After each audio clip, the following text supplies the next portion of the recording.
ಎಲ್ರಿಗೂ ನಮಸ್ಕಾರ. ಎಲ್ಲರೂ ಹೇಗಿದ್ದೀರಾ? ಈಗ ಹೇಗಿದ್ರು ಬೇಸಿಗೆ ಕಾಲ ಶುರುವಾಗಿದೆ. ಮಕ್ಳಿಗೂ ಕೂಡ ರಜಾ ಇರೋದ್ರಿಂದ ಮನೆಯಲ್ಲೇ ಇರ್ತಾರೆ.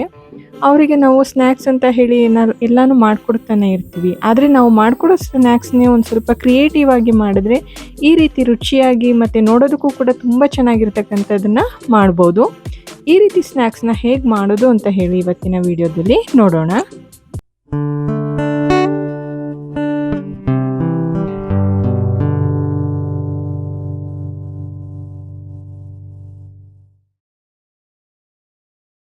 ಎಲ್ಲರಿಗೂ ಅಮ್ಮನ ಪಾಕಶಾಲೆ ಯೂಟ್ಯೂಬ್ ಚಾನಲ್ಗೆ ಸ್ವಾಗತ. ಮೊದಲನೇದಾಗಿ ನಾನಿಲ್ಲಿ ಇದಕ್ಕೆ ಒಂದು ಚಟ್ನಿನ ಪೇಸ್ಟ್ ಮಾಡ್ಕೊತಾ ಇದ್ದೀನಿ. ಅದಕ್ಕೆ ನಾನಿಲ್ಲಿ ಒಂದು ಸ್ವಲ್ಪ ಕೊತ್ತಂಬರಿ ಸೊಪ್ಪು, ಹಾಗೆಯೇ ಖಾರಕ್ಕೆ ಎಷ್ಟು ಬೇಕೋ ಅಷ್ಟು ಹಸಿರು ಮೆಣಸಿನ್ಕಾಯಿನ ಹಾಕ್ತಾ ಇದ್ದೀನಿ.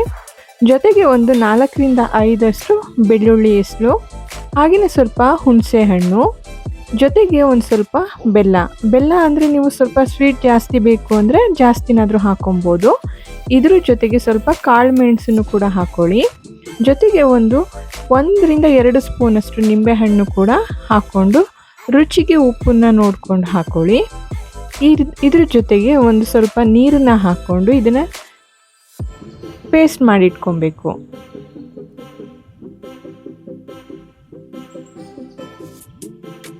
ಈ ರೀತಿ ಚಟ್ನಿನ ತಯಾರಿಸಿಟ್ಕೊಳ್ಳಿ. ಈಗ ನೆಕ್ಸ್ಟ್ ಒಂದು ಬೌಲ್ಗೆ ನಾನಿಲ್ಲಿ 2 ಸ್ಪೂನಷ್ಟು ಸಣ್ಣಗೆ ಹೆಚ್ಚಿರ್ತಕ್ಕಂಥ ಈರುಳ್ಳಿನ ಹಾಕ್ಕೊತಾ ಇದ್ದೀನಿ. ನಾನಿಲ್ಲಿ ಮಕ್ಕಳಿಗೆ ಅಂತ ಹೇಳಿ ಮಾಡ್ತಾ ಇರೋದ್ರಿಂದ ಸ್ವಲ್ಪ ಕಡಿಮೆ ಇದರಲ್ಲೇ ಮಾಡ್ತಾ ಇದ್ದೀನಿ ಸ್ಪೈಸಸ್ ಎಲ್ಲ. ಈ ರೀತಿ 2 ಸ್ಪೂನ್ ಈರುಳ್ಳಿ, ಹಾಗೆಯೇ ಸ್ವಲ್ಪ ಟೊಮೆಟೊ. ಇದ್ರ ಜೊತೆಗೆ ನಾನಿಲ್ಲಿ ಒಂದು ಸ್ವಲ್ಪ ಸೌತೆಕಾಯಿನೂ ಕೂಡ ಹಾಕ್ಕೊತಾ ಇದ್ದೀನಿ. ಸಣ್ಣಗೆ ಹೆಚ್ಚಿರ್ತಕ್ಕಂಥ ಸೌತೆಕಾಯಿ, ಹಾಗೆಯೇ ತುರಿದಿರ್ತಕ್ಕಂಥ ಕ್ಯಾರೆಟ್, ಹಾಗೆಯೇ ಸಣ್ಣಗೆ ತುರಿದಿರ್ತಕ್ಕಂಥ ಹಸಿ ಮಾವಿನಕಾಯಿನೂ ಕೂಡ ಸೇರಿಸ್ಕೊತಾ ಇದ್ದೀನಿ. ಇದು ಹುಳಿ ಇಷ್ಟ ಇಲ್ಲ ಅಂತ ಹೇಳಿದ್ರೆ ಅದನ್ನು ಸ್ಕಿಪ್ ಮಾಡ್ಕೊಬೋದು. ಈ ರೀತಿ ಮಕ್ಕಳಿಗೆ ತರಕಾರಿನೂ ಕೂಡ ತಿಂದಂಗಾಗುತ್ತೆ, ಒಟ್ಟಿನಲ್ಲಿ ಒಂದು ಸ್ನ್ಯಾಕ್ಸ್ ಕೂಡ ಮಾಡಿಕೊಟ್ಟಂಗೂ ಆಗುತ್ತೆ. ಇದ್ರ ಜೊತೆಗೆ ಸ್ವಲ್ಪ ಕಡಲೆನೂ ಕೂಡ ಸೇರಿಸ್ಕೊತಾ ಇದ್ದೀನಿ. ಈಗ ನಾವು ಮಾಡ್ಕೊಂಡಿರ್ತಕ್ಕಂಥ ಚಟ್ನಿನ ನೀವು ಖಾರಕ್ಕೆ ಒಂದು ಸ್ವಲ್ಪ ಕಡಿಮೆನೇ ಹಾಕ್ಕೊಳ್ಳಿ. ನೆಕ್ಸ್ಟ್ ಆಮೇಲಿಂದ ಬೇಕಾದ್ರೂ ಹಾಕ್ಕೊಂಡು ಮಿಕ್ಸ್ ಮಾಡ್ಕೊಬೋದು. ಸ್ವಲ್ಪ ಹಾಕ್ಕೊಳ್ಳಿ.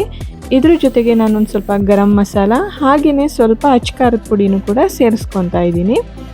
ರುಚಿಗೆ ಎಷ್ಟು ಬೇಕಷ್ಟು ಉಪ್ಪನ್ನು ನೋಡಿ ಹಾಕ್ಕೊಂಡು ಇದಕ್ಕೆ 1 ಟೇಬಲ್ ಸ್ಪೂನಷ್ಟು ತೆಂಗಿನ ಎಣ್ಣೆನ ಹಾಕಿ.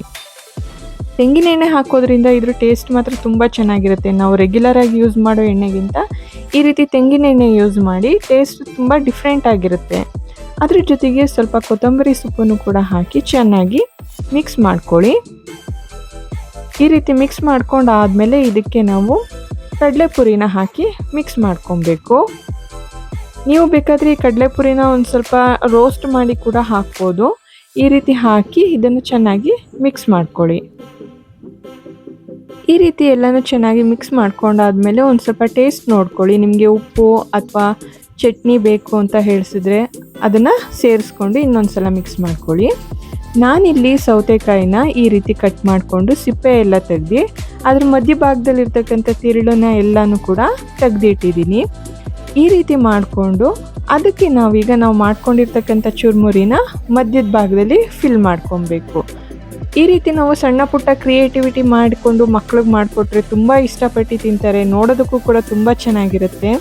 ಈ ರೀತಿ ಹೆಲ್ದಿಯಾಗಿ ಮತ್ತು ಟೇಸ್ಟಿಯಾಗಿರ್ತಕ್ಕಂಥ ಸ್ನ್ಯಾಕ್ಸ್ನ ಮನೆಯಲ್ಲಿ ಮಕ್ಕಳಿಗೆ ಮಾಡಿಕೊಟ್ರೆ ಅವರು ತುಂಬ ಖುಷಿಪಟ್ಟು ತಿಂತಾರೆ. ಈ ವಿಡಿಯೋ ನಿಮಗೆ ಇಷ್ಟ ಆಗಿದ್ದಲ್ಲಿ ಲೈಕ್ ಮಾಡಿ, ಶೇರ್ ಮಾಡಿ, ಹಾಗೆಯೇ ಕಮೆಂಟ್ ಮಾಡಿ ತಿಳಿಸಿ. ನಿಮಗೆ ಯಾವ ರೀತಿ ಚುರುಮುರಿ ಇಷ್ಟ ಅಂತ ಹೇಳಿ ನನಗೆ ಕಮೆಂಟ್ನಲ್ಲಿ ತಿಳಿಸಿ. ಯಾರೆಲ್ಲ ನನ್ನ ಚಾನಲ್ನ ಸಬ್ಸ್ಕ್ರೈಬ್ ಮಾಡ್ಕೊಂಡಿಲ್ಲ, ಸಬ್ಸ್ಕ್ರೈಬ್ ಮಾಡ್ಕೊಳ್ಳಿ. ಎಲ್ರಿಗೂ ಕೂಡ ತುಂಬ ಧನ್ಯವಾದಗಳು.